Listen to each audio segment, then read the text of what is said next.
अगर कोई आपको नीचा दिखाना चाहता है तो इसका मतलब है कि आप उससे पहले से ही ऊपर हो। जिंदगी जीने के लिए मिली है, इसलिए लोग क्या सोचेंगे या सोचने में समय बर्बाद मत करो। किसी के बुरे वक्त में उसका हाथ पकड़ उसका सहारा बनो, उसे हिम्मत दो, क्योंकि बुरा वक्त थोड़े समय में चला जाएगा लेकिन वो आपको दुआ जिंदगी भर देता रहेगा। मनुष्य सुबह से लेकर शाम तक इतना नहीं थकता जितना चिंता और क्रोध से एक क्षण में थक जाता है। संबंध परमात्मा से अच्छी बना लो तो तुम्हें किसी की जरूरत नहीं पड़ेगी, तुम खुद सबकी जरूरत बन जाओगे। सलाह देने तो हजारों आते हैं लेकिन जब साथ देने की बारी आती है तो केवल भगवान आते हैं। जीतने की बात तो सारी दुनिया गले लगाती है, क्योंकि जो आज आपके साथ है वो कल आपके खिलाफ हो सकते हैं। बिना मतलब के कोई आपकी इज्जत नहीं करेगा, लेकिन खुद को इतना काबिल बनाओ कि लोग बिना मतलब के भी आपकी इज्जत करें। भगवान कहते हैं सोने से पहले तुम सबको माफ कर दिया करो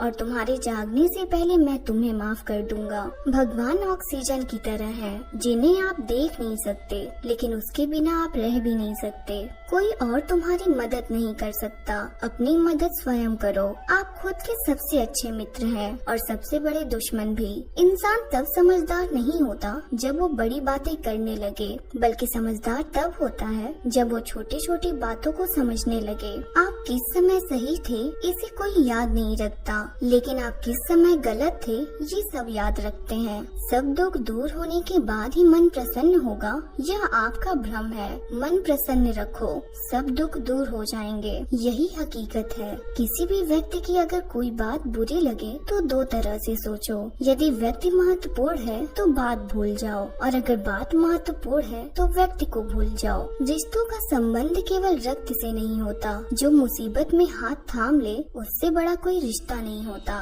भगवान कहते हैं तुम सब कुछ मुझे सौंप दो, सारा दर्द परेशानी, और सच्चे मन से मुझे याद करो। धीरे धीरे तुम्हारा जीवन बदल जाएगा। हर दिन सोने से पहले भगवान को अपनी दिनचर्या बताकर सोएं। अगर आपके द्वारा किसी का दिल दुखा है तो मन ही मन में उससे माफी मांगे। अगर आपका किसी ने दिल दुखाया है तो उसे माफ करके सारी चिंताएं भगवान को सौंप कर सो जाइए। यकीन मानिए इससे आपकी जिंदगी खुशनुमा बन जाएगी। क्रोध में बोला हुआ एक शब्द इतना जहरीला हो सकता है कि आपकी हजार प्यारी बातों को एक मिनट में नष्ट कर सकता है।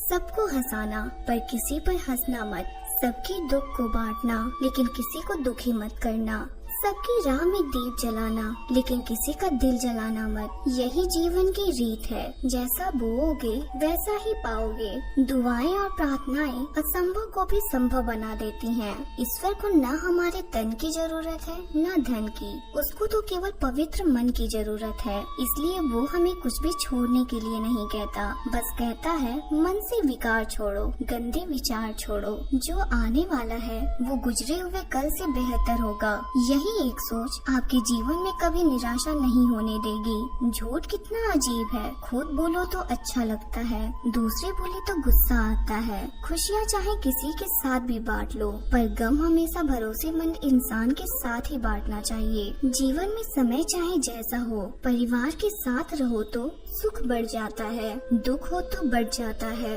सच्चा मित्र वही है जो उस समय भी आपके साथ खड़ा हो जब सारी दुनिया आपके खिलाफ हो। आपके पास जितना भी है उसके लिए बार बार ईश्वर का धन्यवाद कहें, हर वक्त कहें। यकीन मानिए जितना भी है कई गुना हो जाएगा। प्रार्थनाएं और ध्यान इंसान के लिए बहुत जरूरी है, क्योंकि प्रार्थना में भगवान आपकी बात सुनते हैं और ध्यान में आप भगवान की बात सुनते हैं। श्री कृष्ण से कितना कुछ छूटा, पहले माँ छूटी, फिर पिता छूटे, फिर जो नंद किशोर मिले वो भी छूटे, संग साथी छूटे, राधा भी छूटी, गोकुल छूटा, फिर मथुरा भी छूटा। श्री कृष्ण से जीवन भर कुछ न कुछ छूटता ही रहा। नहीं छूटा तो वो था देवत्व, मुस्कान और सकारात्मकता। श्री कृष्ण दुखी नहीं बल्कि उत्साह की प्रतीक है। सब कुछ छूटने के बाद भी कैसे खुश रहा जा सकता है ये श्री कृष्ण से अच्छा कोई नहीं सिखा सकता। इसलिए इसलिए हमेशा खुश रहें, सदा मुस्कुराते रहें। जीतने का मजा भी तभी आएगा जब लोग आपके हार का इंतजार करेंगे। गीता में लिखा है, यदि आपको कोई अच्छा लगता है तो अच्छा वो नहीं, अच्छे आप हैं, क्योंकि उसमें अच्छाई देखने वाली नजर आपके पास है। अपनी पीड़ा के लिए संसार को दोष मत दो, अपने मन को समझाओ। तुम्हारे मन का परिवर्तन ही तुम्हारे दुखों का अंत है। सोच और नियत अच्छी रखिए, फिर आपके कष्ट प्रभु स्वयं दूर कर देंगे। याद रखना, भगवान से उम्मीद कभी छोड़ना नहीं और दुनिया वालों से उम्मीद कभी रखना नहीं। सुख दुख एक सिक्के के दो पहलू हैं। जहाँ सुख होगा वहाँ दुख भी होगा, जहाँ दुख होगा वहाँ सुख भी होगा। इसलिए सुख दुख के बारे में बिना सोचे निरंतर अपने लक्ष्य को प्राप्त करने के लिए प्रयास करते रहना चाहिए। एक बात हमेशा याद रखना, किसी के सामने गिड़गिड़ाने से न प्रेम मिलता है न इज्जत। इसलिए अपने स्वाभिमान को जिंदा रखो। कोई अगर आपकी किस्मत में होगा तो वो आपके पास खुद ही चल कर आएगा। दूसरों को हराने का मौका मत दो, बस खुद को आगे ले जाने की जिद पालो। कभी हार न मानने की आदत ही एक दिन जीतने की आदत बन जाती है। केवल दो चीजें ही मनुष्य के भाग्य का निर्माण करती है। पहला, स्वभाव। अगर आपके स्वभाव में अच्छाई, विनम्रता और गुण है तो आपका भाग्य चमकेगा। अगर आपका स्वभाव क्रोधी और आलसी है तो आपका भाग्य बिखरना अनिवार्य है। इसलिए अपने स्वभाव को मधुर और आकर्षित बनाइए। दूसरा है आपकी वाणी। बोलना तो आदमी 2.5 साल की उम्र में ही सीख जाता है, परंतु कब, कहाँ और कैसे बोलना है उसे यह जिंदगी भर भी समझ नहीं पाता। जिसे यह समझ में आ गया कि कब, कहाँ और कितना बोलना चाहिए, समझ लो उसे सफल होने से कोई नहीं रोक सकता। इस मतलबी दुनिया से कोई मतलब मत रखो, और मतलब रखना है तो केवल अपने मतलब से मतलब रखो। दुआएं मांगने से किसका भला होता है, मिलता तो वही है जो हमने बोया होता है। तुम नीचे गिर कर देखो, कोई नहीं आएगा तुमको उठाने। तुम जरा उड़ कर तो देखो, सब आएंगे गिराने। एक बात हमेशा याद रखना, अगर शराब की दुकान पर बैठकर दूध पियोगे तो तुम्हें शराबी का ही दर्जा मिलेगा, और किसी मंदिर में बैठकर पानी भी पियोगे तो तुम्हें एक संत का दर्जा दिया जाएगा। इसलिए आप किसके साथ उठते बैठते हो ये बहुत मायने रखता है। दोस्तों, आशा करती हूँ कि यह वीडियो आपको अच्छी लगी होगी। मिलते हैं जल्दी एक नए ज्ञानवर्धक वीडियो में। आपके बहुमूल्य समय के लिए बहुत बहुत धन्यवाद।